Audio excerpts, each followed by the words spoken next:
Praise the name of the Lord. Hallelujah. I thank the Lord for your idea, my good friends.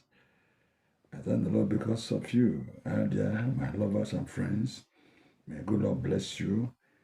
In Jesus' name, my partners, as you join me today in the analysis, I praise the name of the Lord God Almighty in heaven, who cares for us, who loves us all the time, in spite of our shortcomings, our mistakes, our foolishness, our errors, our rebellion and stubbornness and disobedience. He showered mercy upon us. The Bible says, if the Lord shall mark iniquity, who shall stand? So now shall we go the book of Proverbs chapter 6. I read from verse 26. For by means of a whorish woman, a man brought to a piece of bread, and an adulteress will home for a precious life. Even if an adulteress is a married woman, an adulterer is a married man. If an adulteress, a married woman, somebody that is married, not to a widow, not to a single sister, a single woman that is a spinster, my friend, run away.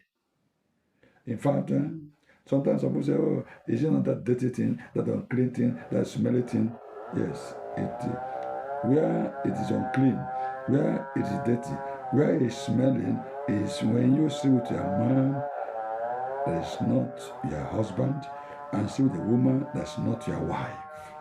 That's where the uncleanness, the dirtiness, the smell begins and ends. But when you sleep with somebody that is your wife and husband, my friend, what do you receive is fainting odor. Is the body. And that's how God made it to be. You are not holier and righteous than God, who created it, who made it. What makes sex unclean, dirty, and smelly is because when you sleep with somebody not your wife or your husband, then you make it dirty, you make it smelly, you make it unclean. That's where it begins and ends. There's no pretense about sex. God made sex for godly pleasure. God made sex so that the husband and wife, and by coming together, they can procreate. They can produce offsprings. That's how God made to be. He said, be fruitful and multiply and replenish the earth. You cannot be under Virgin Mary.